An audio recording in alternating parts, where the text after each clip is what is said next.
Welcome everybody to our show. This is Custom Fab Garage on our channel Octane TV on YouTube. Make sure you go down below and hit that subscribe button, and on top of that, make sure that you hit the notification bell so that you can get all the new content that comes out weekly and even every day.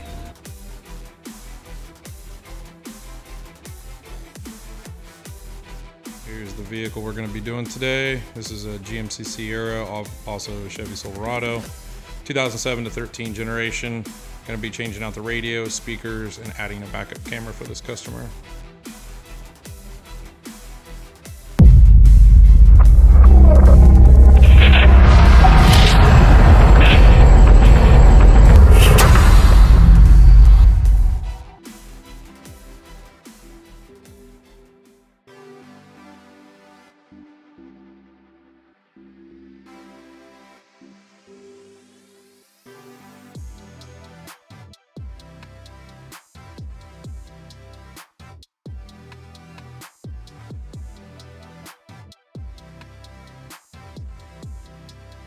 Alright, so the first step of removing this radio, we're going to take our plastic pry tool and we're going to put this in here and we're going to start prying this to where we can basically get this whole entire dash piece off. And you just want to go around and just pull this. Don't pull on it too extremely hard, and then this whole entire piece will come off. The whole piece is now removed. We need to unplug all these harnesses behind here so that way we can remove the whole piece. You have to unplug here for the USB, here for the controls, there for the cigarette lighter, and over there. Those will be the four things that you need to unplug back here, and then we'll show you on here. USB plug, two plugs here, and then one plug there, and then we can start taking out all the 7mm, 3 on each side, to take out the HVAC first and then radio second.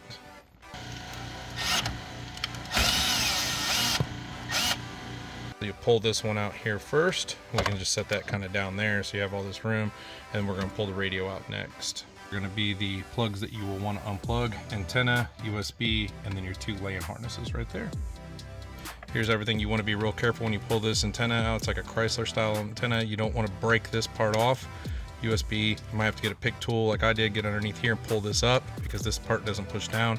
And then your two LAN harnesses. Those are what we're going to plug our new harness into right here.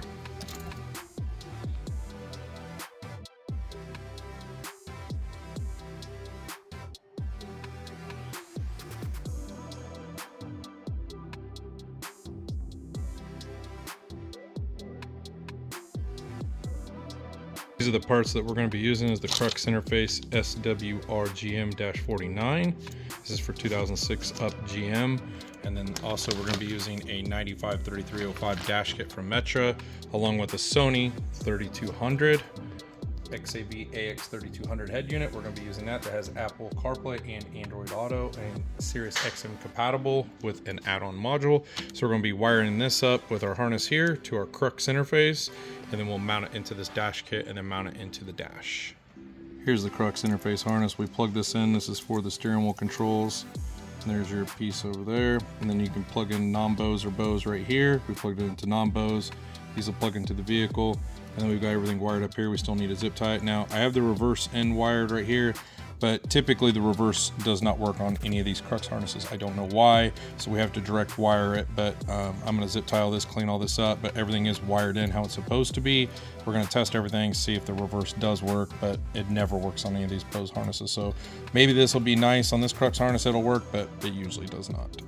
So we did test the reverse wire and it does work. So that does actually work on this particular truck. I don't know why on this truck it works, but other trucks it won't. So don't always guesstimate that reverse wire is going to work. I'd run an extra wire up there just so you can run it to the tail light, but we still have it ran to the tail light because that's the way we do. But we'll turn the radio on with this, and then we'll turn the tail light and the camera on with the tail light part. So all right, so we did get the steering wheel controls to work, which is pretty awesome. So just moving this, and then the source button will work as well. We put it on the old Sony dip switch settings, and then we just plugged it into the back. So go under old Sony, even this is a brand new Sony, we went through old Sony dip switch settings and everything worked, and we got all this stuff to work on the steering wheel controls as well. And these are the dip switch settings right here on the side of the module right here. So 2 off and then 1 on. So basically 2, 3 off, 1 on. That's how we have it set up right there. All right, we got the kit wired up, installed. which is the 953305 from Metra. We've got all that mounted over here with our 2 screws because it's a single DIN chassis. Everything's mounted up. We got the wiring harness all wired up, this mounted up. Basically everything besides this USB, we need to run an extension on it to mount it to the dash. So I'm going to show you what we're going to do with that as well.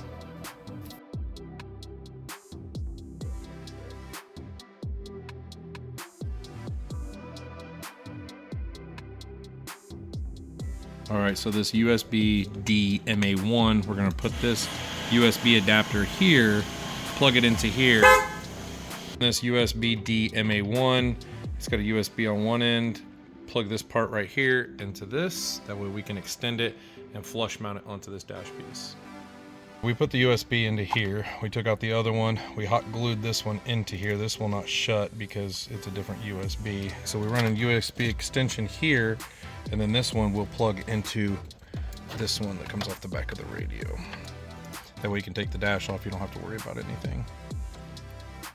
Here is the backup camera right here that we used with the LEDs in it. That will actually be this one right here.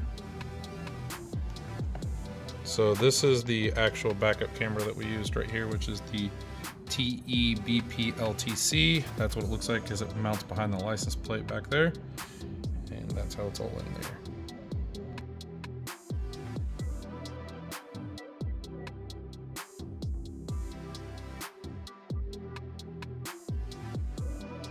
What we're doing to take out these 2 screws right here on the taillight, because that's where we're going to run the wires to for the backup camera itself.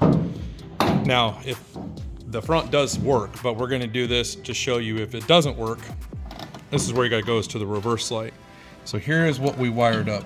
We wired up the negative to this top terminal here, and then the green terminal is where we wired the positive. So the middle does not get used. Negative goes to the top black, and then the green goes to the positive. And we actually wired up the positive of the rear view and the positive of the signal part that goes up to the front radio connected to this. And it's just T-tapped into each one of those.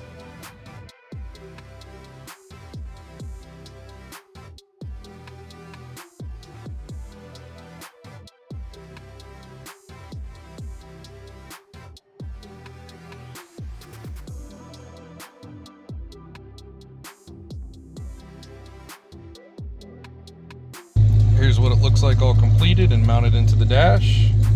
Looks really good in here. We even did the USB right here. That way he can use his factory USB and everything like that in here. Now when you do go to the backup camera, which is pretty cool, you do that. And then when you turn the wheel, it will turn the lines. It's pretty crazy. Like, I'll turn the wheel all the way and it'll turn the lines. Isn't that crazy? It'll turn the lines. That's nuts. So that's crazy that you can do that. That's the only one I've ever seen that does that so far.